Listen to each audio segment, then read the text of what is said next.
சந்தோஷமாக இருந்துச்சு. டெய்லியும் இந்த கம்ப்யூட்டர் லேபில் நான் ஒர்க் பண்ணுவேன். இந்த கம்ப்யூட்டர் லேபில் நான் ஒர்க் பண்ணுறது என்னோடய பெற்றோருக்கு ரொம்ப மகிழ்ச்சியாக இருந்துச்சு.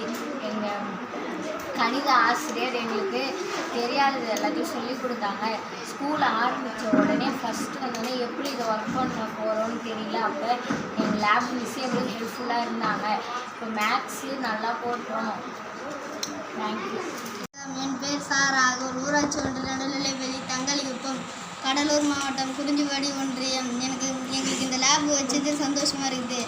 நாங்கள் எப்போ கணக்கு போடுறதா இருந்தாலும் ரொம்ப சட்டுன்னு போடுவோம். நாங்கள் கரெக்ட் கணக்கு போடுறதா இருந்தாலும் எங்களுக்கு ரொம்ப கஷ்டமும் இல்லை. நாங்கள் பிபிடி படிச்சுட்டு எடுத்துக்காட்டு செம்ம பார்த்துட்டே நாங்கள் கணக்கு போட்டுருவோம். நாங்கள் அந்த கணக்கு போடுறதுல எங்களுக்கு ரொம்ப சந்தோஷமாக இருக்குது. இந்த மிஸ்ஸு லேப் வச்சது எங்களுக்கு சந்தோஷமாக இருக்குது. லேப் மிஸ்ஸுக்கு எங்களுக்கு ரொம்ப தேங்க்ஸ். இங்கிலீஷ் மேக்ஸ் மிஸ்ஸுக்கு ரொம்ப தேங்க்ஸ். லேப் வச்சது எங்களுக்கு ரொம்ப சந்தோஷமாக இருக்குது. உங்கள் எல்லாருக்கும் நன்றி.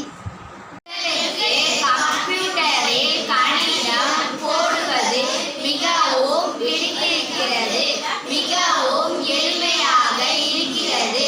இந்த வாய்ப்பை ஏற்படுத்தி கொடுத்த அல்காஸ் ஃபவுண்டேஷனுக்கு மிகவும் நன்றி. அனைவருக்கும் வணக்கம். என் பெயர் வைத்தீஸ்வரி. நான் 8ஆம் வகுப்பு படிக்கிறேன். ஊராட்சி ஒன்றிய நடுநிலைப்பள்ளி தங்கலிக்குப்பம், குறிஞ்சிப்பாடி ஒன்றியம், கடலூர் மாவட்டம். இந்த மேக்ஸ் லேப் எனக்கு ரொம்ப யூஸ்ஃபுல்லாகவும் இருக்குது, ஆர்வமாகவும் இருக்குது. நான் 5th கணக்கே போட மாட்டேன். எனக்கு ரொம்ப பயமாக இருக்கும். இப்போ இந்த மேக்ஸ் லேப் வந்தோடனே எனக்கு ரொம்ப யூஸ்ஃபுல்லாக இருக்குது. நான் ஒரு டைம் லேபில் கணக்கு போட போய் இந்த கணக்கு தப்பு வரக்கூடாது கண்ணை முடிங்க போய் தான் அழுத்துவேன். எப்போயுமே அப்படி தான் பண்ணுவேன். பிபிடி பார்க்கலையும் நான் கரெக்டாக படிச்சுட்டு அப்புறமா தான் நான் போய் பார்ப்பேன். கணக்கு போட்டுகிட்டே பார்ப்பேன். இந்த மேக்ஸ் லேப் எனக்கு ரொம்ப யூஸ்ஃபுல்லாக இருக்குது. நான் ஒரு டைமும் நான் தான் ஃபஸ்ட்டு முடிப்பேன். 8ல் first time, second time, third time மூணுத்துலேயும் நான் தான் ஃபஸ்ட்டு முடித்தேன். மிஸ் எனக்கு இதுக்கு ப்ரைஸ் தந்தாங்க. எனக்கு ரொம்ப சந்தோஷமாக இருக்குது. இந்த கம்ப்யூட்டரில் national means come merit scholarship என்ற போட்டித் தேர்வுக்கு இந்த கம்ப்யூட்டர் யூஸ்ஃபுல்லாக இருக்குது. இந்த வாய்ப்பை ஏற்படுத்தி கொடுத்த மேக்ஸ் மிஸ் அவர்களுக்கும் லேப் மிஸ் அவர்களுக்கும் வாடலன் டீமுக்கும் நன்றி. வணக்கம். ஈகவுலாம் 6வது படிக்கிறேன். ஊராட்சி தங்கலிகுப்பம், குறிஞ்சிப்பாடி மாவட்டம், கடலூர்.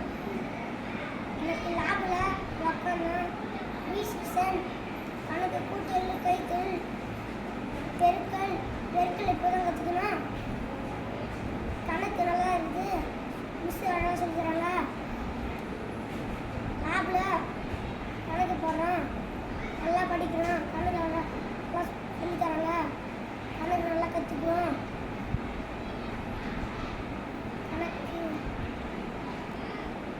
லேபில் சந்தோஷமாக இருக்குது. போடுறோம். நன்றி.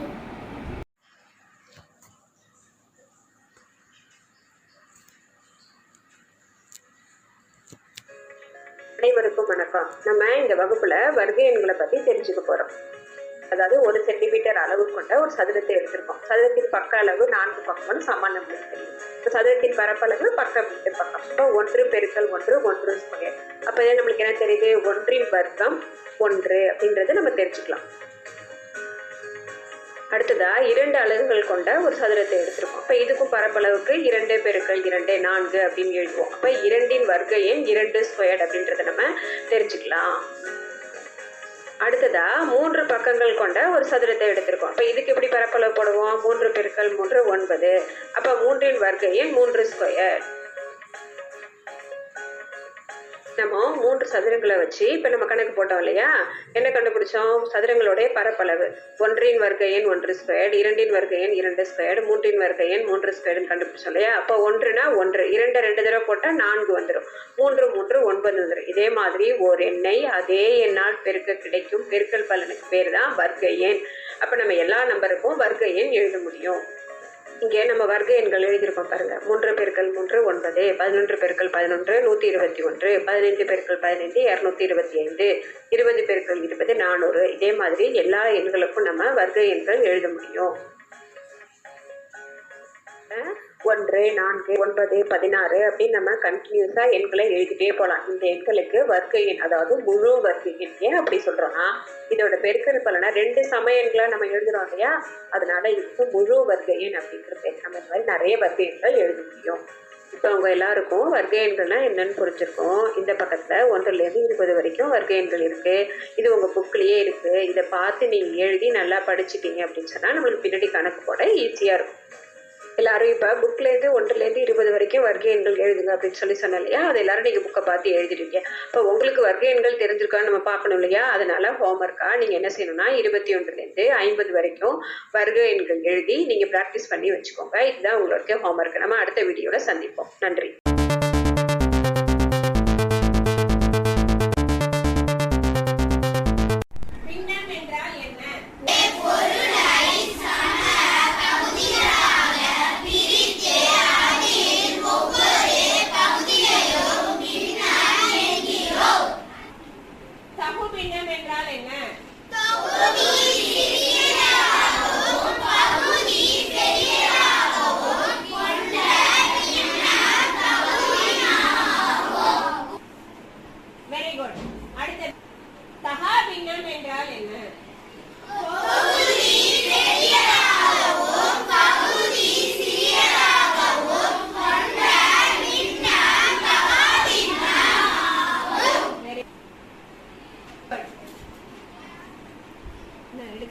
Very good.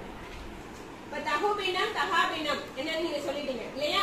தகுபின்னம்னா தொகுதி சிறியதாகவும் பகுதி பெரியதாகவும் உள்ள பின்னம் தகுபின்னம். அடுத்தது தகாபின்னம் அப்படின்னா தொகுதி பெரியதாகவும் பகுதி சிறியதாகவும் கொண்டது தகாபின்னம். இப்ப அடுத்தது கலப்பு பின்னம் என்றால் என்ன தெரியுமா உங்களுக்கு?